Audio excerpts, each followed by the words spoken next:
Hello, this is Darren Pulsipher, Chief Solution Architect of Public Sector at Intel, and welcome to Embracing Digital Transformation, where we investigate effective change leveraging people, process, and technology. On today's episode, we're going to talk about 5G, Edge, and AI with Dr. Anna Scott, Chief Edge Architect at Intel. Anna, welcome to the show. Hey, thank you, Darren. I'm delighted to be here. Now, Anna, you and I have been working together for, 3 years now? Pretty close, I think. Yeah. At least 2.5 for sure. Yeah, at least 2.5. Yeah. It's really a lot of fun because I come from the data center side. You come from the industrial side, from the manufacturing side in information systems. Tell us a little bit about your background. Certainly. So I have been with Intel for a little over 6 years now. The last 2.5, I've had the pleasure of working with Darren in the public sector team, where I primarily support our IoT and Edge activities. And increasingly over the last year or so, I've also been getting much more involved with 5G because 5G is changing that space dramatically. AI is thrown in. That's why we decided to do the 3-tier talk today, is because those three together are what's really going to change what can be done in the application space and what kind of problems we can solve. From a background standpoint, prior to Intel, I spent 15 years of my career in oil and gas. So my undergraduate's in chemical engineering, and I grew up in Oklahoma, went to school in Kansas, which meant that I could either go to work for an oil company or I could go to work for a manufacturer that did processed foods. Well, you could also be a farmer too. I mean, if you're living in Kansas, you could be a corn farmer, right? That's true, but not with a chemical engineering. Not with a chemical engineering degree. Gotcha. So that's wrong skill set for that one. So, but yeah, definitely very much the grain belt, right? So, so I spent those 15 years. I did multiple things. Primarily, I worked as a process engineer, design engineer, and then later in my career, I did startup work worldwide, and then also did a lot of engineering management with the last job I had prior to Intel. So if you have, if you work in the industrial space, one of the things that's really true is a lot of our industrial customers say IoT was never anything new.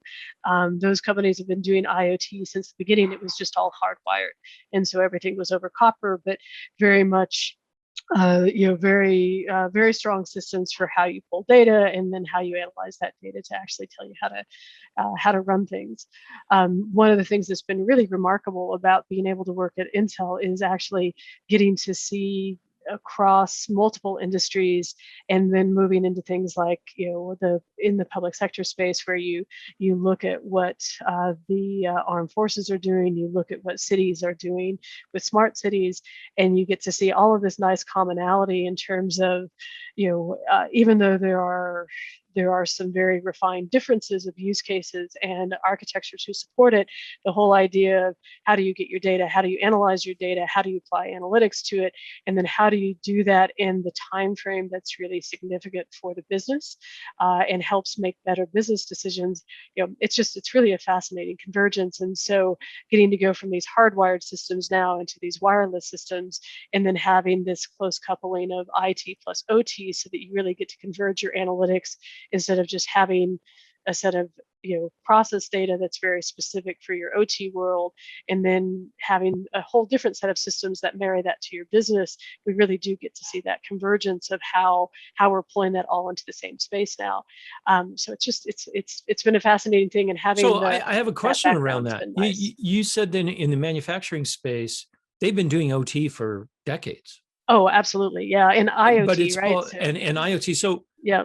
So why has it taken so long to move out of manufacturing into other areas, other industries? It's the cost. It's the cost. The cost. Yeah. So if you have to hardwire systems, the amount of money that you have to spend to get that data, right, is huge. And then I think the other thing too is the security, right? And you've done some really good sessions with Steve Warren to really kind of talk through that. But there's still lots of work to be done on the security side to really get the convergence that I just mentioned. We're seeing it, but we're seeing it in some isolated pockets, right? Where so I have a question around that. Do you feel that 5G is kind of unleashing the IoT world, the edge world, because of that? Absolutely.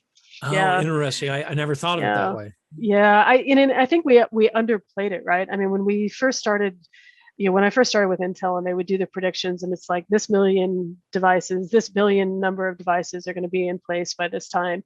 The key to having that be cost effective is having wireless communications. And, in some industries and on the consumer side, that's pretty straightforward. And we've been doing it for a long time. When you get into the, kind of critical business, infrastructure, it's a very different conversation in terms of how to really do that and do that in a way where you're protecting your data and you've got a good sense of it. So 5G I think is absolutely going to be transformative, but we're not really seeing 5G yet. It's not really ready for the commercial sector. Yeah. Why is that? I mean, we've been touting 5G for a long time, 5 years. Yeah. Why is it taking so long? Is it that it's hard technology or it's expensive? What do you think is the laggard here? So a lot of it is just when they've done the standards releases and when the companies that supply the right hardware to support those standard releases are actually ready to go. So unsurprisingly, and this is what was always predicted, right, is the first place that 5G was going to show up in the marketplace was with consumer devices and with cell phones, right? Yeah, and my cell phone says it has 5G. I don't know if it really does. Probably not as good as it's going to be, I think would be be the correct way to say it, right? Because obviously there was a lot of infrastructure that had to be put in place to just have the signal available and to support that. And then there's a whole lot of other work that has to be done to actually have the hardware to access it. Consumer markets are huge, right? And cell phone markets, obviously that just drives a massive amount of business. And then the way that they did the standard releases, a lot of the ones that like release 17, that's going to be extremely transformative for industrial and control systems, that hasn't even come out yet. That comes out in, I believe it's Q4 of this year. And then again, there's going to be a delay between when that standard is released and when companies are actually producing the hardware that's going to take advantage of that standard. So it's less, I don't think the timing is unexpected to anybody who's spent a lot of time with 3GPP or the other standards bodies that are really driving this. But just to kind of level set, where we're at right now with respect to public sector and with respect to industry is you can now stand up a 5G network. You can do that through multiple telcos or through disruptive companies. But we're at the stage of doing test beds where we are demonstrating the value of 5G, demonstrating new use cases that can't be supported by by LTE or by 4G, and that is that's really where I spend a lot of my time right now, because it's not enough to just have this amazing capability that does low latency and high bandwidth. You really need to show why you need to make a new investment into 5G and why 5G is necessary for this new capability.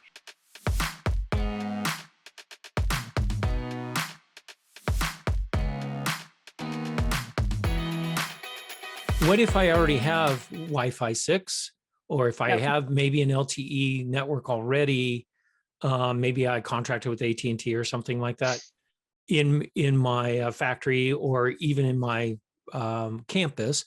Why go to 5G? I mean, I already have wireless through my whole campus. I can connect to all the smart devices I want, like I do in my home, right? I just looked on my router. I have 56 devices in my house. That's just, so you wouldn't work for a tech company, would you? Right? No, yeah, exactly. So what's so special about 5G? Why not just stay with like Wi-Fi 6 or 7 or what? whatever number they Yep. come up with next. Yeah, and What it's a complicated question, right? And one is, Wi-Fi 6. A lot of the standards organizations that were driving the 5G also are driving the new standards around Wi-Fi 6. That is very much a complementary technology, and it will have a definite sweet spot relative to 5G. With Wi-Fi 6, you get a lot of the low latency and the high bandwidth, right? But then you've got this differentiator between, here's all of your equipment that you need for Wi-Fi 6. Here's what you need for LTE or for 5G, right? And then it's almost, you've got to get into the details of what are your use cases, how are you going to take advantage of that, and what's the most cost-effective way? Because for sure, 5G is amazing as it is not going to be something that you're going to put into my house. Well, it'll be in your house as a part of like carrier networks, right? Right. Wi-Fi 6 you could also take advantage of, but with 5G, and sorry, I'm stumbling a little bit. It's because I just had a conversation this morning with a customer who is really looking to put 5G onto cruise ships. I think we can talk about this because we won't mention the customer. But if you're in a cruise ship, your environment is not friendly to any sort of wireless signal. Yeah. But it's super not friendly to something like a millimeter wave 5G network because the penetration isn't there for that to make any sense. So your option is probably going to be better to do something like do Wi-Fi 6, do it with access points, at a high density that go across the area that you're trying to do coverage. So there's always these types of questions, right? But if I want to drive back to the core of your question, which is, what's really compelling around 5G and why is 5G going to do stuff that 4G or LTE can't? And, I think the answer is it's things like augmented reality, right? And virtual reality. It is, you want to have a remote expert that is standing looking at a problem that can do video and audio streaming with overlay of drawings and capabilities that are being managed back from a central location or a remote location that is really bringing all of that knowledge and expertise directly to the point at which you're trying to do the work. That type of use case can't be done over is that over just an because LTE network. The bandwidth just isn't there? Is that the main? It main is. reason? I think bandwidth can be part of it. I think it's the latency, especially, is what really drives latency, that. yeah. Because for you not to get sick with a headset, you got to have really low latencies, and you can't have a delay, and you can't have things go asynchronous on that. There is also jitter, I know, comes into that, but I'm not good enough technically on that side to be able to explain that. But that is definitely something that has come up as a problem area if you're trying to do an AR case with other types of network. So that's why we're doing all these test beds, really, is to say, where can we really push into that region to show new capabilities that really can't be supported with like an LTE. It's worth mentioning, though, that there's been 5G has actually changed the LTE and 4G world as well, because of how they have managed spectrum. So one of the things that's happening that is absolutely changing what is possible from an industrial standpoint is standing up. It is now possible for a company to essentially get a priority license for CBRS spectrum, stand up their own private network, essentially control that network and everything that's on it, and do that wholly divorced from the major telcos. You can still have telcos do that, but it is huge, right? Because that was not possible before. And if you're like a large manufacturer and you've got a huge space that you're trying to cover, you can you can much more cost effectively cover that with private LTE than you can with access points. And then, just to throw it in because it's fun and kind of truly amazing, if you want to reconfigure your space and you don't want all of your workstations to be hardwired, or you say have to move around enormous pieces of metal that you're building, right, like aircraft fuselage or wings, or just kind of anything large that you're making that could actually mess up your Wi-Fi signals, being able to move into a private LTE means that you can absolutely change your entire workspace now, because you can stand up that infrastructure and now just make everything much, much more portable and not be fixed to hardwired locations absolutely everywhere, where you're doing, specific workstations and things. And so So that changes the world, right? yeah. So bandwidth, flexibility on spectrum are key. I know security is another big issue with 5G, Absolutely. right?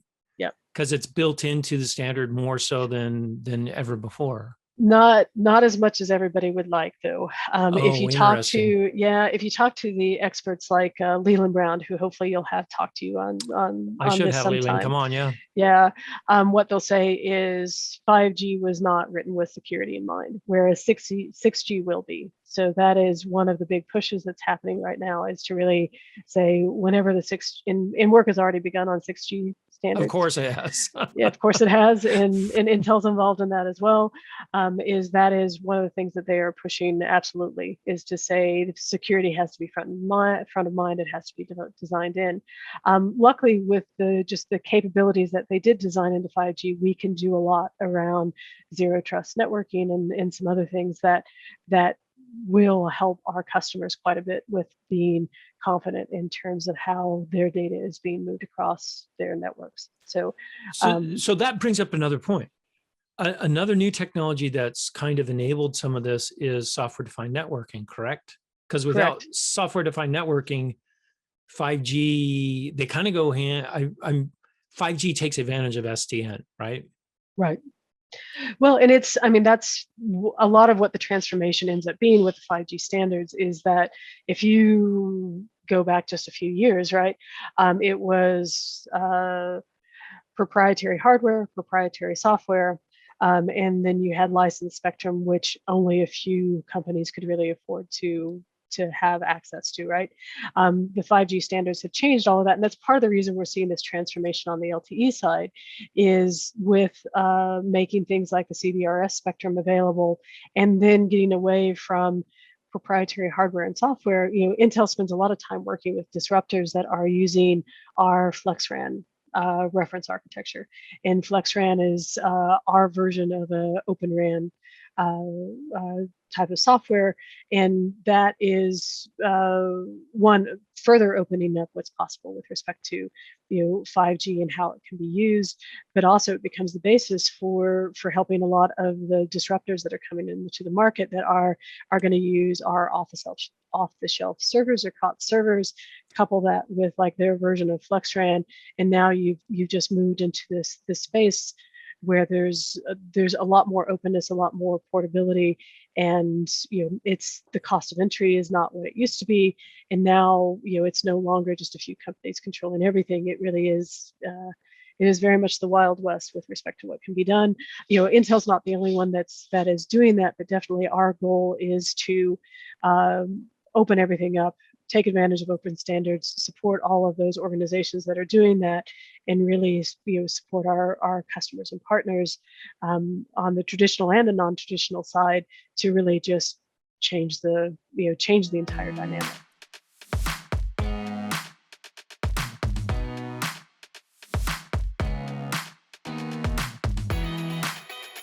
So what sorts of business models do you see opening up? Because we've kind of unleashed connectivity, right? We were saying, hey, you can connect anything, anytime, low latency, high bandwidth.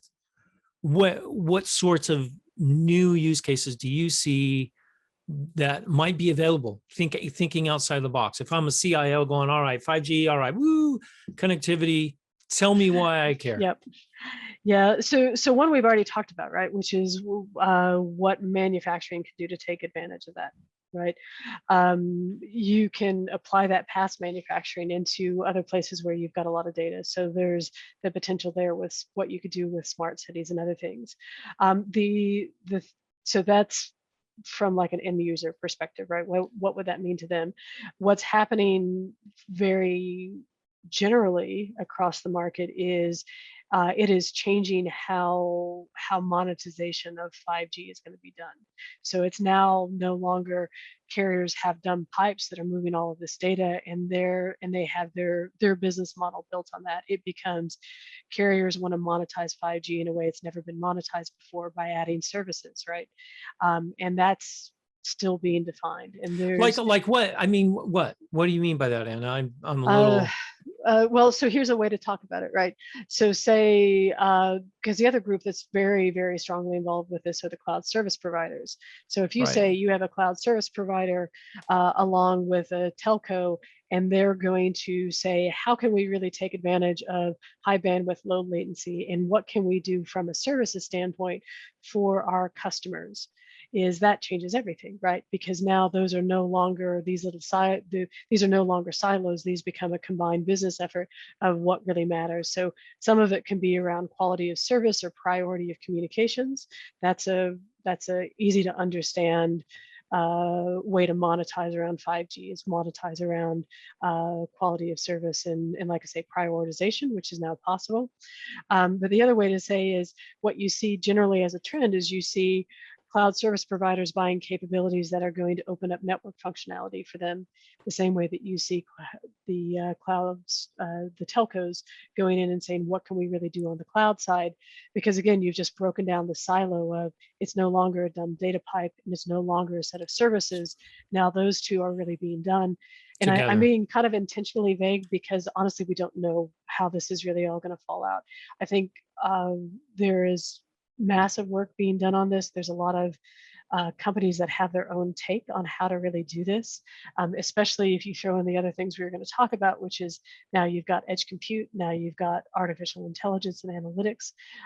It's just really redefining one, what kind of work you can do because of your data accessibility, and then where those workloads are really going to live. Because as you and I have talked about, right, we see a huge value in being able to go from edge to cloud seamlessly and doing that in a way that is based on the need of the customer, right? So that's now possible, whereas before edge was edge, right? And Yeah. then it made it to the cloud, and now that's all opened up.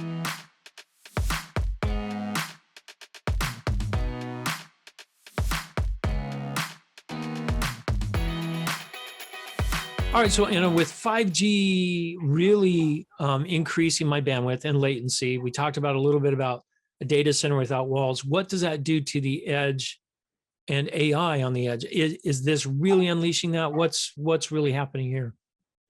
Yeah, so we're seeing several things. So one is, with what's been happening with respect to artificial intelligence and what you can really do with how to query what's happening on a video feed, right? One of the things that 5G does is it gives us kind of two options of architectures that we can do, whereas before we kind of had one with limits, right? So if you say, I've got a camera, and in that camera, what I care about is object detection, right?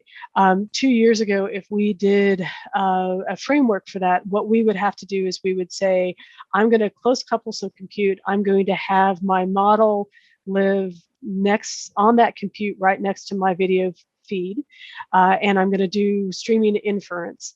But because of the limitations of my network, if I don't hardwire that compute back to a central location, then the data that I can actually get from that is just an alert. It's an image capture. It is something that is very minor that is going to say, hey, you've got a problem, but it's not going to be particularly rich with the data that it shares back, right? When you throw in something like 5G or what will be coming with 5G, because right now there's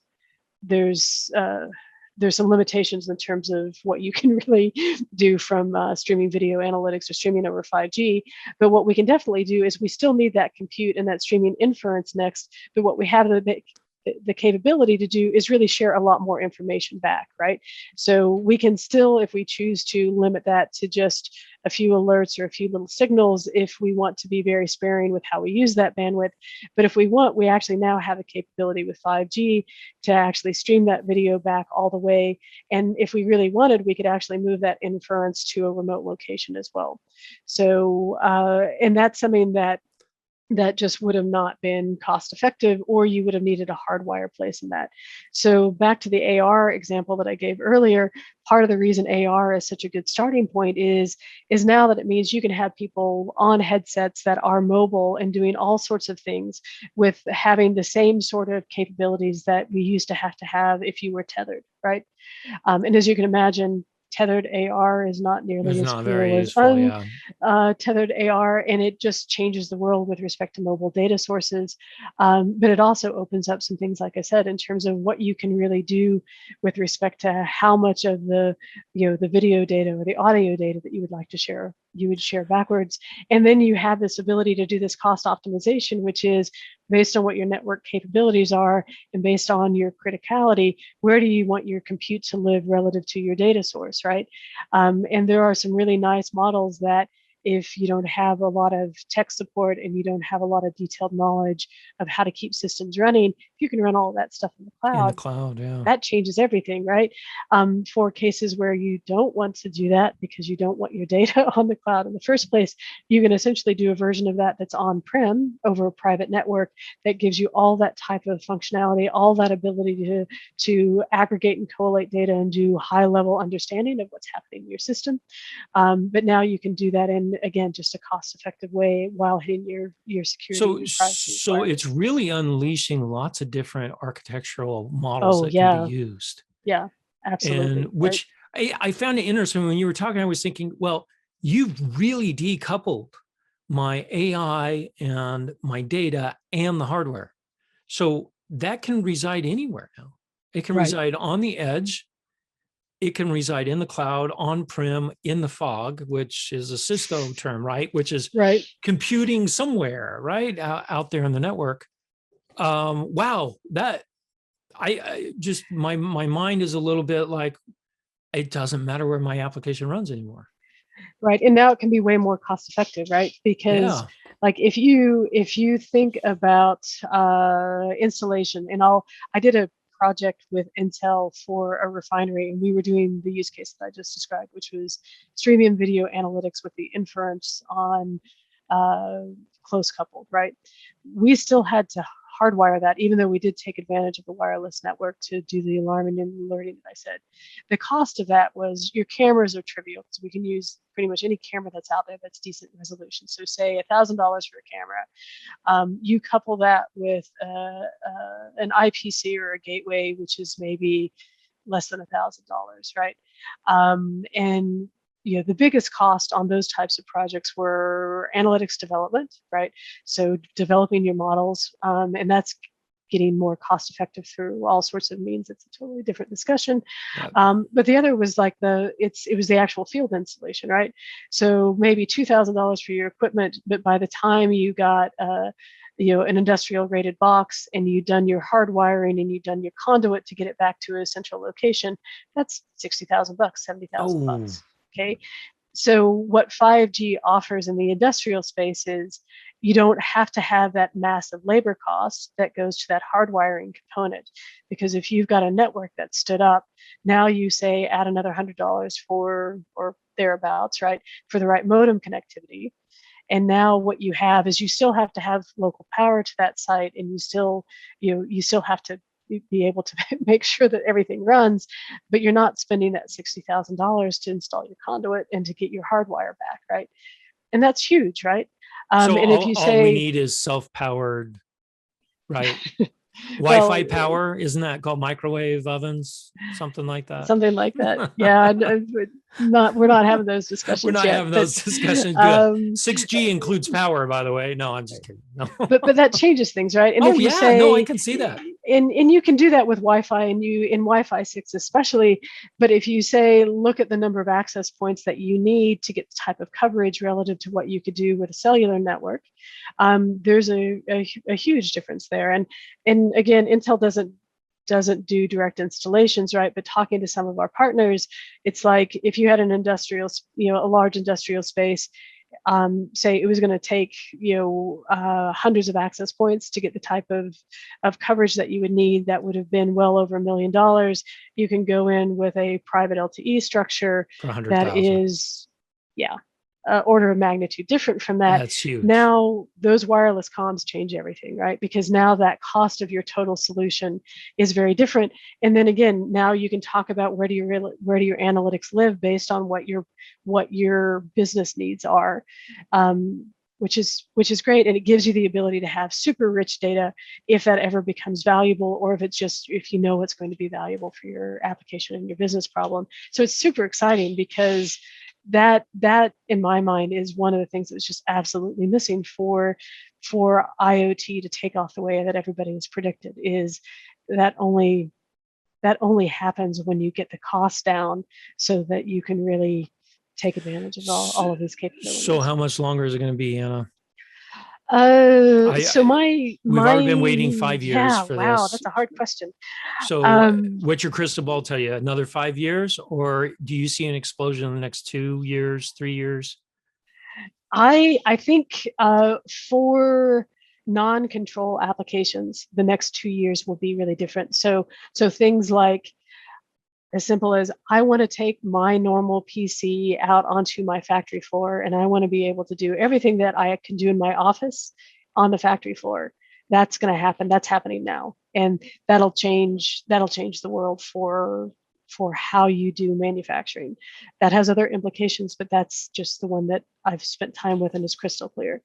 5G is going to change what's possible with respect to controls and doing control of robots and machines over a wireless network. But that's mainly Release 17, and that's something where it will be 5-year horizons, probably more realistic. And when you can do control over a wireless network and do that safely and effectively, and have all of the fail safes that you need for that not to put people at risk, that will be the next level of transformation. And that's what our industrial folks are spending a lot of time with. And that is going to be truly exciting, but that is going to take so much validation and require so much stringency of review that will take much longer. Gotcha. So good stuff coming in the near future, but even more amazing stuff in the longer term horizon. Oh, great. Hey, this has been wonderful, Anna. You've really opened my eyes on 5G. I thought, oh, it's just more bandwidth, whatever. But it's a lot more than that. It's really unleashing a lot of new architectures, a lot of new use cases. And as you said, disruptors are out there creating new business models around this. I think it's a wonderful time. Yeah, it's like, pay attention to your favorite cloud service provider and your favorite telco, and see what they are going to do together to just change what's possible from a services standpoint, because that's going to be really exciting to see over the next year or so. Thanks for listening to Embracing Digital Transformation today. If you liked our episode, go ahead and give us 5 stars on your favorite podcast or video streaming site. You can also find out more on embracingdigital.com. Until next time, keep moving forward and do something wonderful.